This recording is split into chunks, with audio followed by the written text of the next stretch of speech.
Hello, health champions. Today we're going to talk about the top 10 foods that destroy your brain. And I think everyone watching would know the value of keeping your brain for as long as possible.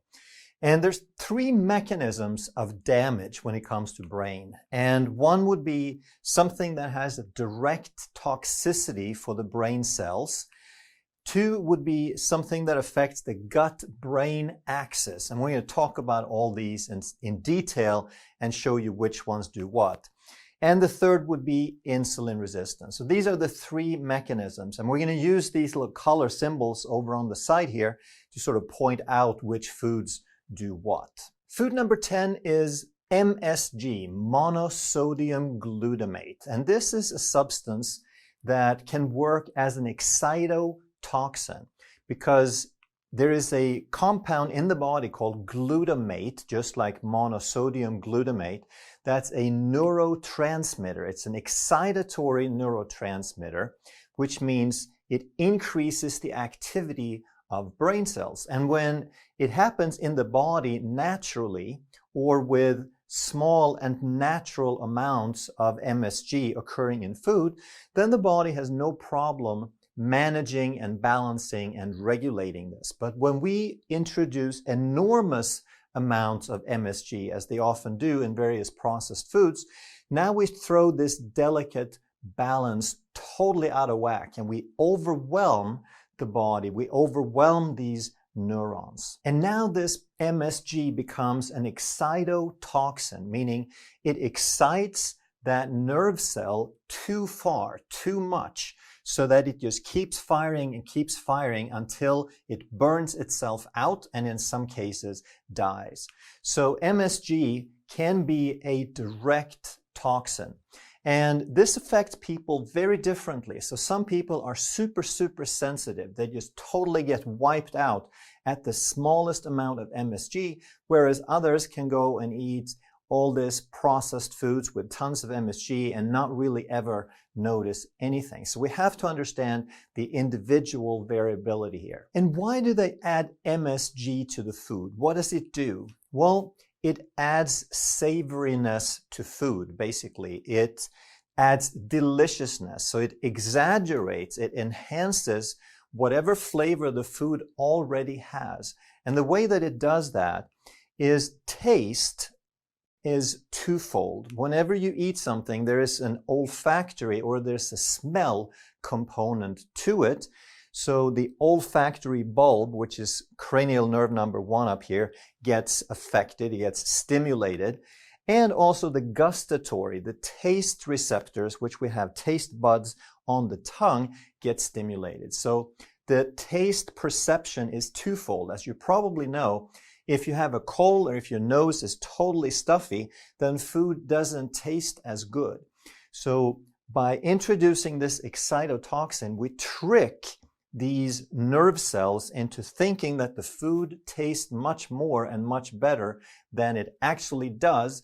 And of course, then people are going to eat more. And that's the reason that they add this to all sorts of different foods, because it helps sell junk food, especially food that they've processed so hard that it doesn't really have much flavor in itself anymore. If you add some MSG to it, now all of a sudden the brain thinks this is really delicious. So what can you do about it? Well, for starters, you want to read labels. You want to make sure that it doesn't have any MSG in it.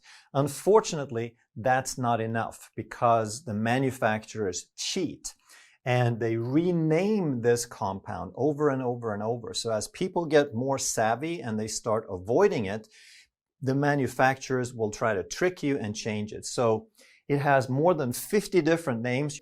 Basically anything that says hydrolyzed or autolyzed extract or something that has yeast extract in it is just a cover for something that's MSG. So MSG is an example of something that is directly toxic. It has direct toxicity.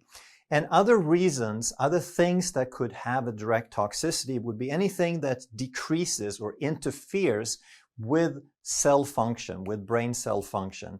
It could be something like MSG that overstimulates, but it could also be something that decreases energy production, that interferes with energy production, because that's the most key aspect of brain cell function, is to have enough energy available. It could also be something that decreases the cell integrity. If the membrane or some other component of that brain cell becomes less stable and more vulnerable, that can also be a toxin. And if these are severe enough, then that can lead to cell death or apoptosis. Number 9 is fish. And this is really tragic because fish has things in it that the brain really needs, such as omega-3 fatty acids and protein. Both of those things are excellent. The brain needs those for building blocks. And the omega-3 we're looking for is called DHA. It's a component of the cell membrane. But unfortunately, there is also something else in fish called mercury. Because of pollution, we have saturated, or we have heavily polluted the oceans with mercury, and all the things that live in the ocean are going to absorb that. So mercury is a direct toxin for the brain.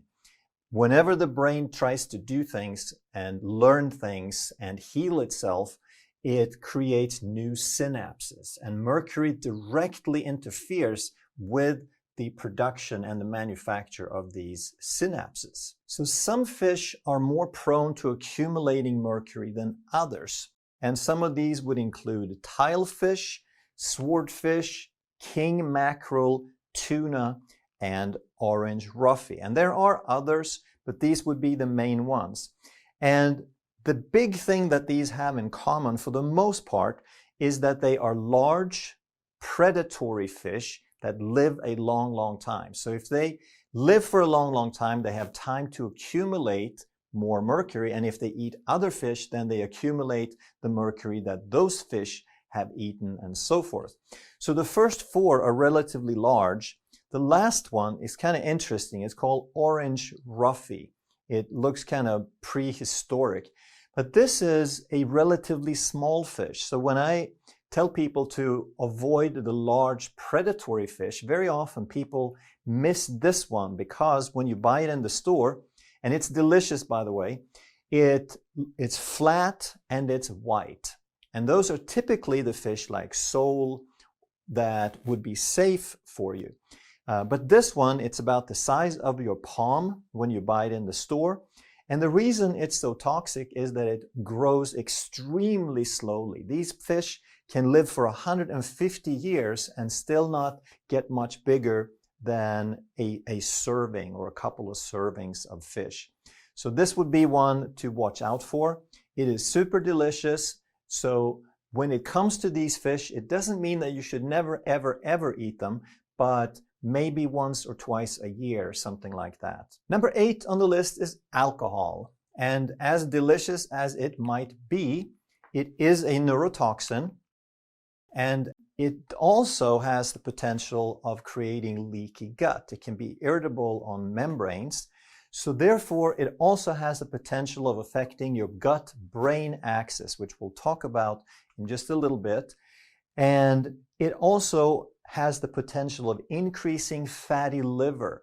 I talk a lot about sugar and alcohol being 2 substances that only the liver can process, and therefore it creates a fatty liver. So if you have insulin resistance, if you have type 2 diabetes, you probably also have a fatty liver, and then drinking alcohol is going to add insult to injury and make it much harder to reverse that. So with alcohol, there's actually all three mechanisms: direct toxicity, gut-brain axis, and insulin resistance would be the case for alcohol. And what they have observed in people who are long-term consumers of large amounts of alcohol is that they have smaller brains, so it does cause brain shrinkage. But also we need to remember that the damage is dose dependent.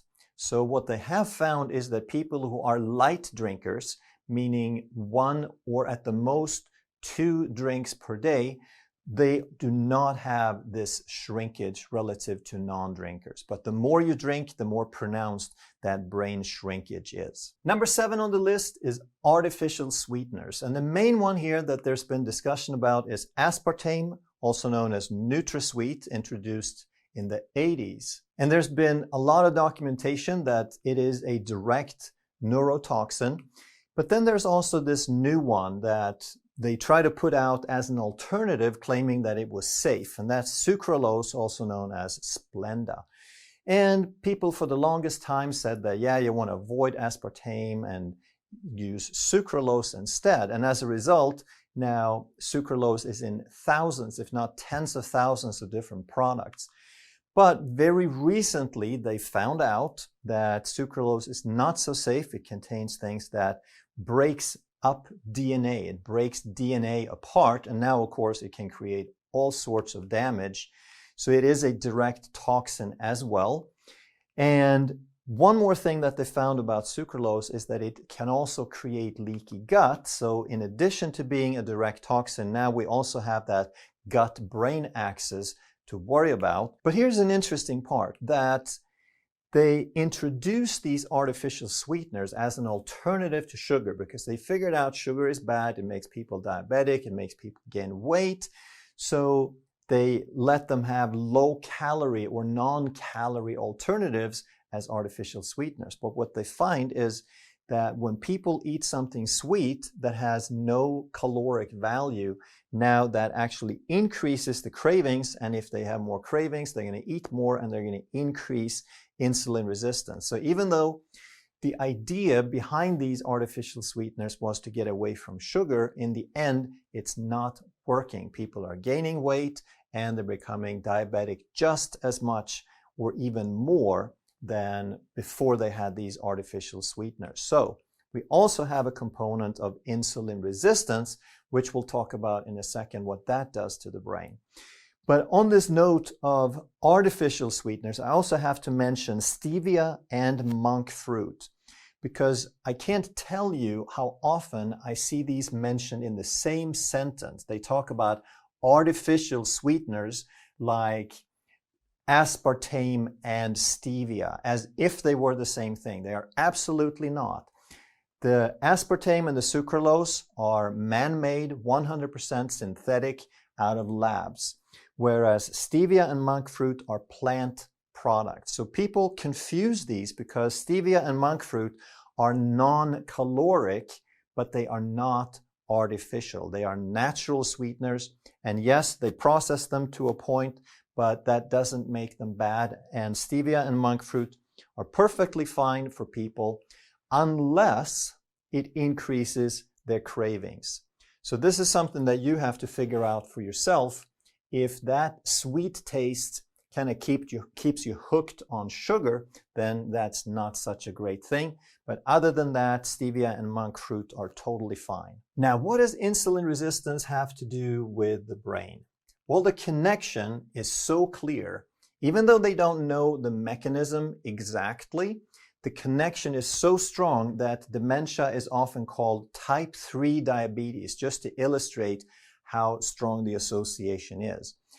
But if we want to talk about some possible mechanisms, we often hear that glucose is the only fuel for the brain, and that is not correct. They're missing one part of that. Glucose is the only fuel for the brain in a high carb state. So if you eat a lot of carbohydrates, then glucose is the only fuel, right? However, if you have a low carb diet and or if you're doing fasting, now the body starts making something called ketones, which is an alternative fuel to the glucose. So you're still going to be using both, but the longer you fast, the more your body switches to ketone, to where ketones can be more than 75% of the energy for the brain. Now here's where it becomes a real problem. If that high carb diet leads to insulin resistance, which it does eventually for most people, like 80–85% of people are more or less insulin resistant, then we create a situation, because it's high carb, where the brain only has fuel through glucose, but because of the insulin resistance, that glucose can't get into the brain in sufficient amounts. So now we've created a situation where the brain can only use glucose, but we're starving it for glucose. So now, like we said, the number one resource for the brain, because it's so metabolically active, is energy. And now that energy can't get in there. The raw material for the energy can't get in there. So the solution would be to do more low carb and fasting, so we make some ketones so we can bypass the dependence on glucose. Dementia is a form of neurodegeneration that the brain cells aren't able to work to the degree that they're supposed to. The number one thing, like we said, is a lack of resources. The second thing would be that something's interfering. The first lack of resource would be energy, just like we said, glucose and ketones. And when we're insulin resistant, that's the number one reason we don't get those resources, that energy. But there are other things the brain needs as well. So if we eat a diet that don't have enough essential fatty acids from fish or fish oil, like we talked about, if the fish is too toxic to eat, then we got to take some fish oil that has been cleaned up. And the brain also needs cofactors. When it makes all this energy, it needs minerals and electrolytes for all that signaling. And the number one form of interference would be some form of toxin. Like we said with the gut, we can get it from biotoxins, but there's also heavy metals and chemicals, etc., from pollution. And inflammation in general interferes with the proper functioning of the brain. So neuroinflammation, or anything that creates more inflammation, and of course insulin resistance is one of the main things that does that. So lack of resources is mostly due to insulin resistance, and interference is mostly due to gut-brain issues and direct toxicity. Number 6 is grain, and grains contain something called wheat germ agglutinin, WGA, which is most pronounced in wheat, hence the name, but this is something called a lectin, which is something that binds to little antennas on the intestinal membrane. And by binding to it, it creates damage. But these lectins are also found in many other things, such as rye, barley, and rice. And when they create this damage, then they can promote a leaky gut, which we talked a lot about. And of course, that gut-brain axis get compromised. It can also promote insulin resistance, of course, because it is pure starch, and starches get converted into glucose and raise insulin. Number 5 is white bread, which is of course a grain. So everything we just talked about is exactly the same, except white bread is the worst kind of grain, is wheat. And once we refine it and bleach it, now it does all the same things, but worse. Number 4 is nightshades. And this is kind of tricky because this is very unfortunate that some really good things contain lectins as well. So nightshades are in a family of plants called eggplant, bell pepper, tomato, and potato primarily. And most of these lectins are in the skin and the seeds. So if you remove the skin and the seeds, then you've done away with most of it. And when you cook it, then it also breaks down some of these lectins. So of course, this can affect the gut-brain axis. Even though these are mostly good foods, they are low carb, they're non-starchy, and they can be fantastic for people on a low carb diet. We have to understand that it can be a big problem for some people, especially if you already have a compromised gut, if you have a leaky gut, if you have autoimmunity, then it can make a big difference for some people if you avoid these things. But it doesn't necessarily mean that they are bad for everybody or that most people should try to avoid them. Number 3 is trans fats, which affect so many different things in the body in a destructive way. But one of the things they affect is your mitochondria. And mitochondria are super, super important. They're little things inside your cells that make almost all the energy that you use. And your brain and your heart and your liver and your kidneys use the most energy. So they also have the most mitochondria, and they're the most vulnerable for damage to the mitochondria. And the way we make energy is through oxidation. Just like you put oxygen on the fire, you can't have a fire without oxygen. The more oxygen you blow on it, the hotter that fire burns. And the same thing happens in the cells, that we have to have oxygen. We have to oxidize the food, the fuel. And in doing that, an unavoidable byproduct is called reactive oxygen species, ROS. So there's always this balance between making energy and making smoke, so to speak. But with these trans fats, they alter one of the pathways in the mitochondria to where we dramatically increase the amount of reactive oxygen species. So it's like the fire doesn't burn as clean. It makes way more smoke, and it makes way more damage than it ever did before. And it does that to a point where it increases, dramatically increases what's called apoptosis, or cell death. So trans fats are definitely a direct toxin to mitochondria and to cells. But also these trans fats, they are altered fatty acids, and our cell membranes are made up of fatty acids, and they're supposed to have certain properties. But trans fats are artificial man-made fats that sometimes get incorporated into these cell membranes, and now these cell membranes don't work as well as they're supposed to. And everything about your function in your brain is about cell membranes. That is how your brain signals.